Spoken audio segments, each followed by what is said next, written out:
ቋጠሮ ሲፈታ ክፍል 7 ደራሲ ዘሪሁን ገመቹ ተራኪ ኢልሃም ፈሪድ ዓለም ወደ አፓርታማዋ እንደገባች የእጅ ቦርሳዋንና ካፖርቷን ወንበር ላይ አስቀመጠች።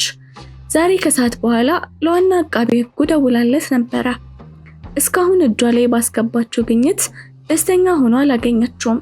ስራዋን እርግፍ አድርጋ ወደ አዲስ አበባ እንድትመለስ ወይም ራሷን ካለፈው ታሪኳ ጋር እንድታስታርቅ ምርጫ ቀረበላት። እስካሁን በሚጠበቀው ልክ ተጨባጭ ውጤት ማግኘት አለመቻሏ የሱ ቅሬታ አንዱ ምክንያት ነበረ።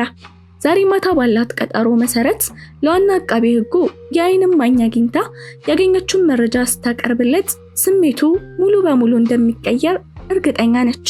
ወደ መጠጥ ቤቱ የመኪና ማቆሚያ ቦታ በገባችበት ቅጽበት ብዙም ተስፋ እንደማይሰጥ ማወቅ ነበረባት። አምፖሎቹ ቦግ ብልሽ ድርግም ከሚለው የሸዋበር መጠጥ ቤቶች መካከል አንዱን የቀጠራት። ከደረሰች በኋላ ወደ ውስጥ አልፋ ለመግባት በጣም አመንትታ ነበር። ግን ይሄ የያዘችው ምርመራ ከስኬት ለማድረስ መክፈል ከሚገባት መስዋዕትነት መካከል አንዱ እንደሆነ ራሷን በራሷ ሳመነችና እግሮቿን እየጎተተች ወደ ውስጥ ገባች። በክፍሉ ውስጥ ያሉት እያንዳንዱ ሰው ትኩስ ስጋ እንዳየ ጽም ባንሳ ወደ እሷ ተመልክቷል። የተወሰኑ ሴቶች ቢኖሩም የእነሱ እይታ እንደውም ከወንዶቹ በተቃራኒ ሻካራ መስሎን የተሰማት። ወደ ኋላ ዞራ ሁሉን ነገር እርግፍ አድርጋትታ መሮጥን ፈለገች። ግን ያደረገችው ወደ ግሯ ታጥፋ ኮርነር አካባቢ ወንበር ስባ መቀመጥ ነበር። አስተናጋጇ መጣ ምን ልታዘዝ ስትላት እባክሽ ነጭ ወይን ስትላዘዘች። በስልክ ያናገራትና ድምጹን ብቻ የሰማችው ሰው የትኛው እንደሆነ ለማወቅ አይኗን ከአንዱ አቅጣጫ ወደ ሌላው በማወናጨፍ ለመገመት ሞከረች። ግን አይኗ ሲንከራተት እየተከታተሏት የነበሩ አንዳንድ ወንዶች ሁኔታዋን በተለየ መንገድ ትርጉም ሰጥተውት አጸያፊ ምልክት ሲሰጧት ነው ያወቀችው።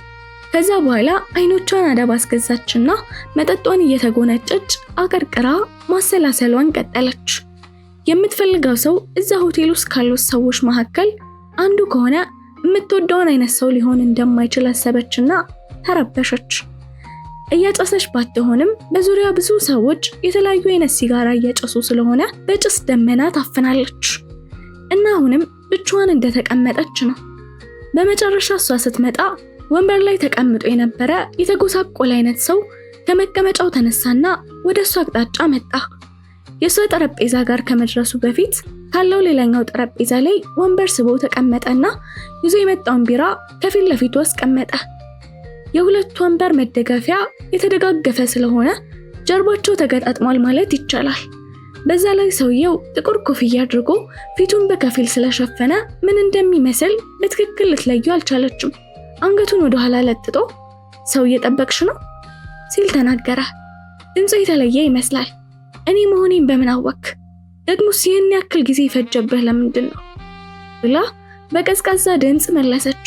ድፍረቴን እያሰባሰብኩ ነበረ አለ። ጥሩ፣ ከኔ ጋር አንድ ጠረጴዛ ለመጋራት ይህን ያክል ትፈራለህ እንዴ? አለችው። ህይወት እኮ ነው ያስኩት፣ ለምን አልፈራም? አላት። ይሁን እሺ፣ የምትነግረኝ ነገር እንዳለህ ገምታለሁ። ምንድን ነው?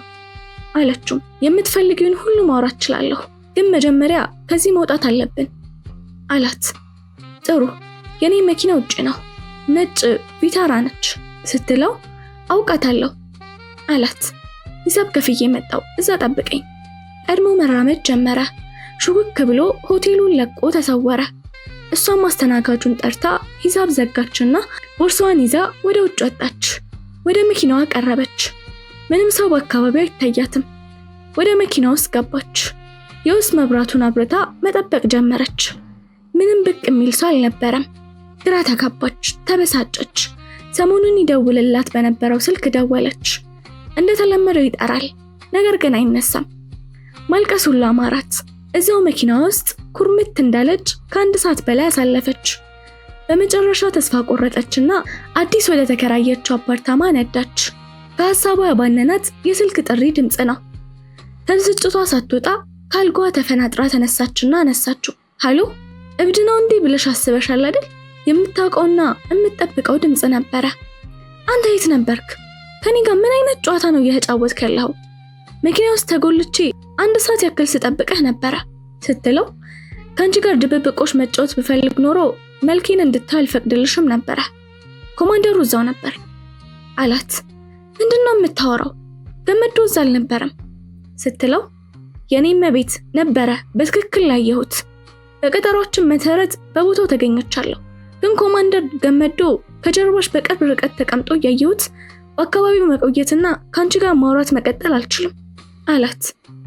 ኮማንደሩ እየተከተለህ ነበር እንዴ ስትለው እንዴት እንደዛ ያደርጋል? እኔ ምንም አይነት ህግ አልጣስኩም። በተለይ ከፍስሐ ጋር ግንኙነት ያላቸው ሰዎች አንገት ይዘው ሲተነፍሱ ደስ አይለኝም። ኮማንደሩ ደግሞ ከልጅነቱ ጀምሮ ከፍስሐ ጋር ያበረ ወፍራም ሌባ ነው። የሷ አንደኛ ቀኝ እጁ ነው። ለማንኛውም አንቺን ተከትሎ የመጣ ይመስላል አላት። ኮማንደሩ በአካባቢው እንዳለ አላውቅም ነበር። ሌላ ቦታ እንገናኛለን። በሚቀጥለው ጊዜ እሱ እንዳልተከተለኝ እርግጠኛ እሆናለሁ ስትል ቃል ገባችለት። እስቲ እናያለን አላት። እናያለን ማለት ምንድነው? ነው ወይስ የምትነግረኝ ነገር ያን ያክል አስፈላጊ አይደለም ስትለው ወንጀሉን ማን እንደፈጸመው አይቻለው መቤት አላት። ተፈላጊነቱን ስታስብ ተበሳጨች። ታዲያ ነው የምገናኘው እና መቼ አለችው። አሁን ህዝብ የተሰበሰበበት ቦታ አይደለም መገናኘት ያለብን። ከቶታል ማደያ በቀኝ በኩል በምታስገባ መንገድ አንድ ሰማያዊ ቀለም የተቀባ ህንጻ አለ። ከሱ ፊት ለፊት አንድ አሮጌ ሰማያዊ ባጃጅ ውስጥ ቁጭ ብዬ እጠብቅሻለሁ። ከኋላ ውስጥ አለው። ዝም ብለሽ ትገቢያለሽ አላት። ባጃጁ አንተ ነው ማለት ነው ስትለው ከየት አባት አምጥቼ? የጓደኛዬ ነው። ሰሞኑን ስለታመመ እኔ ደግሞ ስራ ፈት ስለሆንኩኝ እየሰራሁበት ነው ሲላት በቃ በሰዓቱ እገኛለሁ፣ ግን እስከዛውም ቢሆን ስምህን ልትነግረኝ አትችልም አለችው። አይ አልችልም። ስልኩን ዘጋው። አለም ተሳደበች። ካልጋ ወርዳ ወደ መስኮቱ ሄደች። መጋረጃዎቿን ገለጸችና ወደ ውጭ ተመለከተች። የጠቆሩ ኮከቦችና የተበተለተሉ ሰማይ በትኩረት አየችው። መጋረጃዎቹን ዘጋች። ወደ ስልኩ ተመለሰችና በቁጣ ውስጥ እንዳለች ሌላ ቁጥር ላይ ደወለች። በአይን እማኝ በማስፈራራቱ ከኮማንደሩ ላይ በጣም ተናዳለች። እየተንቀጠቀጠች ነበረ። ቀጥታ እሱ ላይ መደወል ፈለገች፣ ግን ደግሞ ቁጥሩን አታውቀውም። የሰዓቱ መምሸት ግድ አልሰጣትም። ስልኩ ተነሳ። ፖሊስ ጣቢያ ነው? አዎ፣ ምን ልታዘዝ? ጎርናና የወንድ ድምጽ። ኮማንደር ገመዶን ፈልጌ ነበረ። ይቅርታ፣ በዚህ ሰዓት አይገኙም ተባለች። አስቸኳይ ነው ስትል ምንም ልረዳሽ አልችልም የኔ እህት፣ ችግር ላይ ከሆንሽ ከተረኛ ፖሊስ ጋር ላገናኝሽ አላት። አይ ቀጥታ ኮማንደሩን የፈለኩት። እንግዲያው መኖሪያ ቤቱ ነው። በግል ስልኩ ደውይለት እባክህ። የቤቱን ቁጥር ትሰጠኛለህ ስትለው እኛ የግል ስልኩን ለመስጠት ፍቃድ የለንም አላት። እኔ ዞኑ ረዳት አቃቤ ህግ አለም ጎበና ነኝ። አሁኑኑ ከኮማንደሩ ጋር መነጋገር አለብኝ። በጣም አስፈላጊ ነው። ማብራሪያውን ተከትሎ ያለምንም ማቅማማት ስልክ ቁጥሩን ተሰጣት። ኮማንደሩ በሷ ላይ እያደረገ ያለውን ድብቅ ክትትል ወዲያውኑ ለማስቆም አስባ ነበረ። ስልኩን አንስቶ ድምጹን ስትሰማ ግን የሷ ውሳኔ ጠፋ። አለም ነኝ። ምን ፈለግሽ? ዛሬ ማታ ለምን ስትከተለኝ እንደነበር ማወቅ ፈልጋለሁ። የተከታተልኩሽ እንደሆነ እንዴት አወቅሽ አላት። አየሁ። አይ አላየሽኝም። በዛ ሆቴል ውስጥ ከሱልጣን ጋር ምን ተደርጊ ነበረ? ከማንም ጋር አልነበርኩም፣ እኔ ብቻዬን እየጠጣው ነበረ ስትለው ኧረ እባክሽ፣ ካልጠፋ ቦታ የዞኑ አቃቤ ህግ የሆነች ሴት የወንጀለኞች መገኛ የሆነ ሆቴል ዘና ብላ መጠጥ እየጠጣች ማየት የሚገርም ነው በማለት በፌዝ ጠየቀ። ለስራ ጉዳይ እዛ ተገኝቼ ቢሆን ምን ታውቃለህ? ለማንኛውም እየተከታተልከኝ እንደነበር አመንክ ማለት ነው። ኮማንደሩ በግትርነት ዝም አለ። ይህ ነገ ጠዋት ከምንወያይባቸው በርካታ ርዕሰ ጉዳዮች ውስጥ አንዱ ነው። መብቴን በህግ እንዳስጠብቅ አስከፋፋኝ አላችሁ። ይቅርታ፣ ነገ የረፍት ቀኔ ነው ሲላት መገናኘታችን የግድ ነው አለችው። እሱም ይሄ አንቺ አስተያየት ነው አላት። እሺ፣ እረፍትህን የት ነው የምታሳልፈው አለችው። ነገ በእንስሳት እርባታ ቦታ ፈረሶችን እየተንከባከብኩ ነው ሞላው ሲላት ቀኑን ሙሉ አለችው። አዲስ ነገር ካልተፈጠረ ከ3 ሰዓት እስከ 9 ሰዓት እዛው ነኝ አላት። ጥሩ ደህና ደር ብላ ስልኩን ዘጋችሁ። ወደሱ ከመቅረቧ በፊት ባላችበት ቆማ ስለ ሁኔታው በትዝብት ማየቷን ቀጠለች። የለበሰው ጅንስ ሱሪ ንጹህ ቢሆንም ከወደ ጫፎቹ ተቀዳዷል። ቢጫ ቀለም ያለበት ቦቲ ጫማ ተጫምቷል። በጭንቅላቱ ላይ ከሰሌን የተሰራ ሰፊ ኮፍያ አድርጎ ደንበኛ ገበሬ መስሏል። ጓንት የጠለቀው እጁ በፈረሱ ጀርባ ላይ አድርጎ በፍቅር ያሻሸዋል።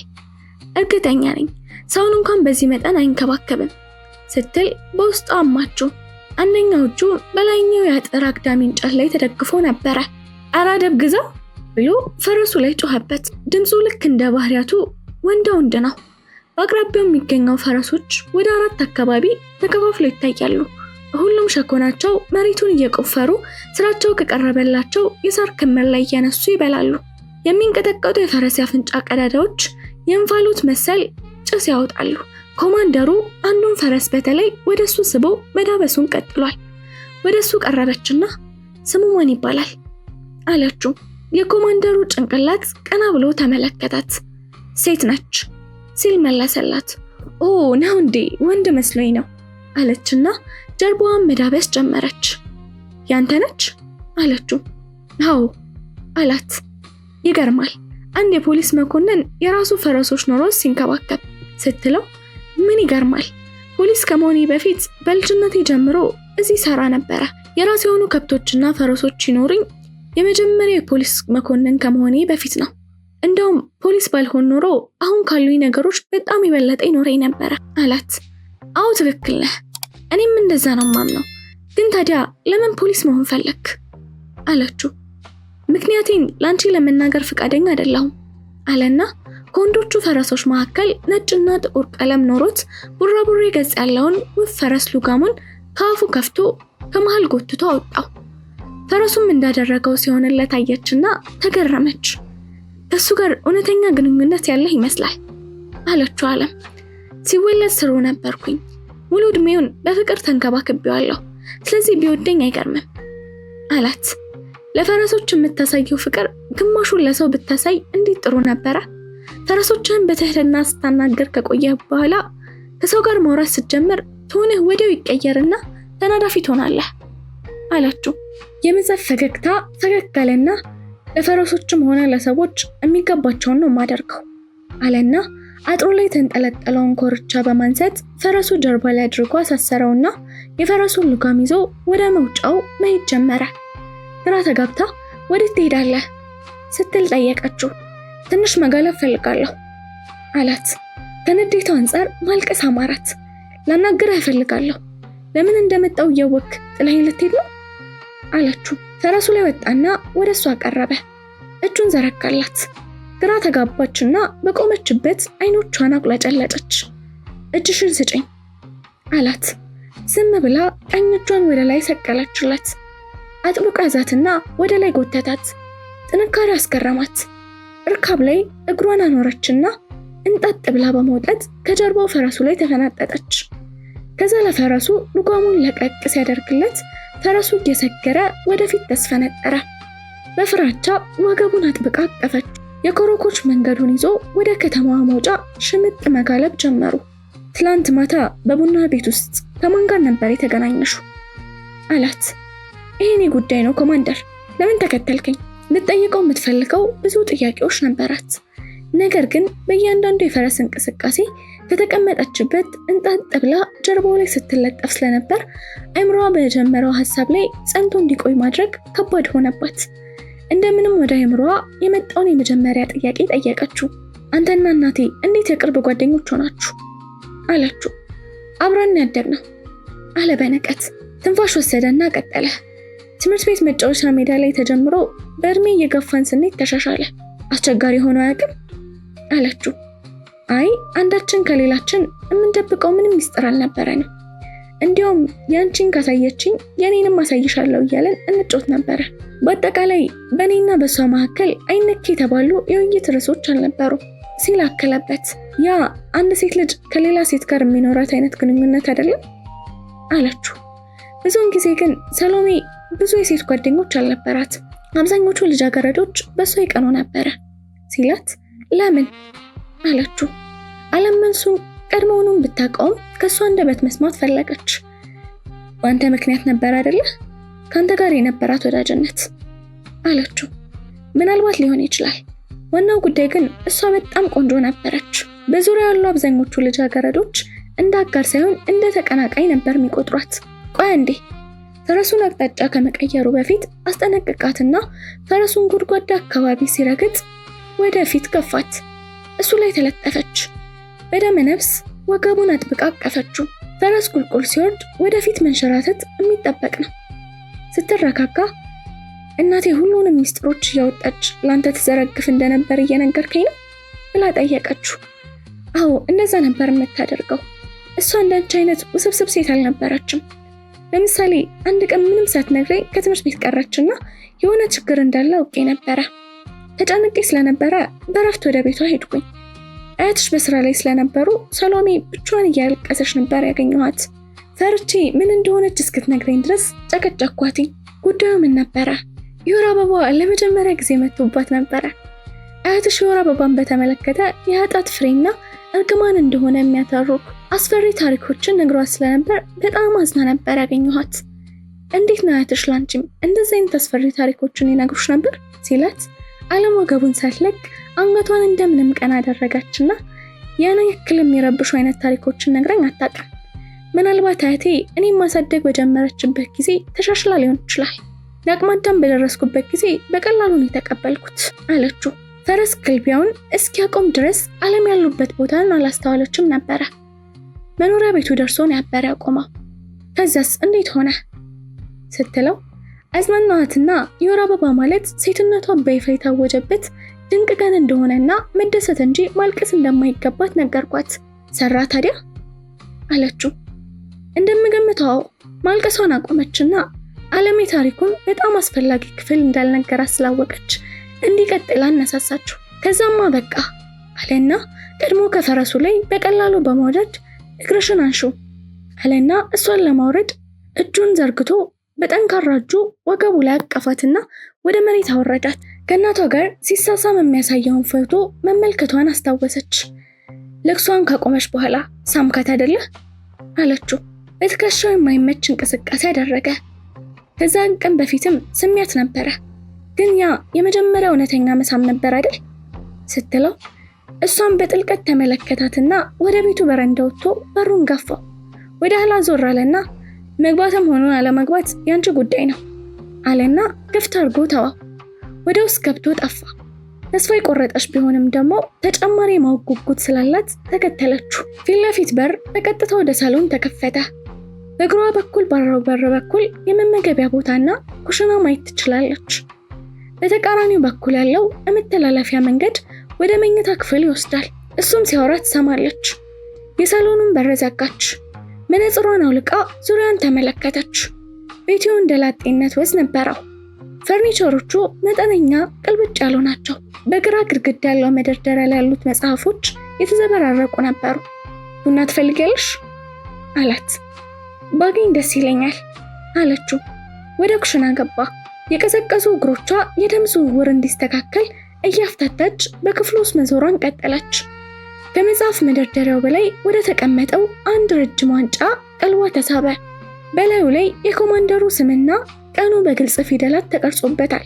ይህ ትክክለኛው ቀለም ነው? ዞር ስትል አንድ ኩባያ ቡና ይዞላት ወደ እሷ እየቀረበ ነበረ። አመሰግናለሁ ብላ ተቀበለችውና ጭንቅላቷን ወደ ዋንጫ በማዘንጠል ይሄ ያንተ ምርጡ ዓመት ነው አይደል ስትል ጠየቀችው። ምናልባት አላት። ምን ነው እርግጠኛ አይደለህም እንዴ አለችው። ወደ ወንበሩ ሄደና ተቀመጠ። ያኔ እንደዛ ተሰምቶኝ ነበረ እና አሁንም ድረስ ወቅቱ የሚደግፈኝ ጥሩ ቡድን እንደነበር ይሰማኛል። ሌሎቹ በእጩነት የቀረቡ ተጫዋቾችም እንደኔ ዋጋ ያላቸው ነበሩ። ለምሳሌ ጁኒየር፣ አዎ እሱም ከነሱ አንዱ ነበረ ሲል መለሰ። ሽልማቱን ያሸነፍከው አንተ እንጂ ጁኒየር አይደለም። አይኖቹን ወደ እሷ ፈጠጠ። ውድ አቃቤ ሕግ፣ ከኔ ጋር የጀመርሽውን ጨዋታ አቁሚና በአይምሮሽ ያለውን ነገር ቀጥታ ተናገሪ አላት። እሺ።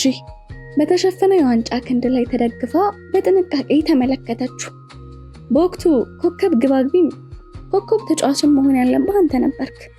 ግን ጁኒየር ኮከብ ተጫዋች ሆኖ እንዲመረጥ አሻጥር ሰራህ። እንደዛ ለምን አደረክ ስትል ጠየቀችው። እሱን ጠይቂው አላት። ምናልባት ጠየቄው ይሆናል። ፍላጎት ካለህ አባትየውንም እጠይቀዋለሁ። ግን የሽልማት ግብዣው በተካሄደበት ምሽት አቶ ፍሳ የበለጠ ኩራት ተሰምቶት ነበር አይደል? ለሱ ኮከብ ተጫዋች ተብሎ መሸለም ያንተ ሚና ምን ነበረ? ለዛው ለታ ምን ተከፈለ አለችው። እርግጠኛ ነኝ ሽልማቱን ላንተ ነበር የሚገባ። የፈለግሽውን መኝ፣ ለኔ ምንም ለውጥ አያመጣም። የቡናውን ኩባያ ባዶ አድርጎ ከፊቱ ባለው ትሪ ላይ አስቀምጦ ቆመ። ለመሄድ ዝግጁ ነሽ ሲል ጠየቃት። እሷም ቡናዋን አስቀመጠች። ነገር ግን ምንም አይነት እንቅስቃሴ አላደረገችም። የጉዳይ መነሳቱን ለምንድነው የሚረብሽህ አለችው። መረበሽ አይደለም አሰልቺ ነው። ፊቱን ወደ እሷ አስጠጋ። ያ ዋንጫ 25 ዓመት ያስቆጠረ የተበላሸ ቆሻሻ ነው። አቧራ ከመሰብሰብ በቀር ምንም የማይጠቅም አላት። ታዲያ እንደዚህ ከሆነ ይህን ሁሉ ዓመታት ለምን በክብር አስቀመጥከው ስትለው፣ አየሽ አሁን ምንም አይነት ዋጋ የለውም፣ ግን ያኔ ዋጋ ነበረው። አዎ ኮሌጅ ለመግባት የሚያስችለኝን ገንዘብ የማገኝበትን መንገድ ለማመቻቸት ይረዳኛል ብዬ አስቤ ነበር አላት። እና እንዴት ሆነ ስትለው፣ ያገኘሁት ገንዘብ ለዛ በቂ አልነበረም። ምን አረክ? ኮሌጅ ገብቶ መማሩን ታውቅ ስትለው፣ አይ ተማርኩኝ፣ ክፍያውን እንዴት ማሟላት ቻልክ ስትለው፣ ብድር፣ የመንግስት ብድር የለም የግል ሲል መለሰ።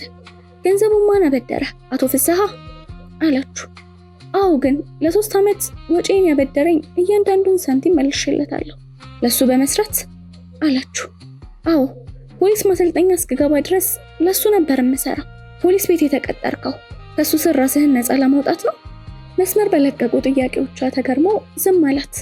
መልስልኝ እንጂ አለችው። አይ መጀመሪያ ወታደር ቤት ነው የተቀጠርኩት። ከባድ ጦርነት ለ1 ዓመት ተሳትፌያለሁ። ጦርነቱ አብቅቶ እድሉን ሳገኝ ወደ ፖሊስ ቤት ቀየርኩኝ። ለዛ ነው የፖሊስ ሰውን የወታደር ፈርጣማ ሰውነት ያለ። ጁኒየር እንዳንተ ወታደር ቤት አገልግሎ አለችው። ጁኒየር ወታደር? ይህም በአይነ ህሊናሽ ማየት ትችያለሽ ብሎ በሀሳብ አሳቀ። ለምን ታዲያ ዩኒፎርም የለበሱ ፎቶዎች አሉን? ግድግዳው ላይ የተሰቀሉትን ስዕሎች እያየች ጠየቀችው። የጦርነት ጊዜ ምንም ትውስታ እንዲኖረኝ አልፈልግም አለና ከሷ ወደ ኋላ ተመለሰ። ኮፍያውን ኮቱን አነሳ። ከዚያም ወደ መግቢያ በር ሄዶ ከፈተው። አለም ባለችበት ቀረች። አንተና ጁኒየር የጋራ ፎቶ የላችሁ? ስለኔ ምንም አታውቂም አላት በንዴት። ምን ያበሳጭሃል? ቀላል ጥያቄ እኮ ነው የጠየቁ። ብዙ ሰዎች ያለፈው ጊዜያቸውን በማስታወስ ደስ ይላቸዋል ስትለው፣ እኔ ደግሞ እንደዛ አይደለሁም፣ ያለፈውን ትቼ ወደፊት መሄድ እፈልጋለሁ ሲላት፣ ምክንያቱም ያለፈውን ማስታወስ ይጎዳሃል አላችሁ።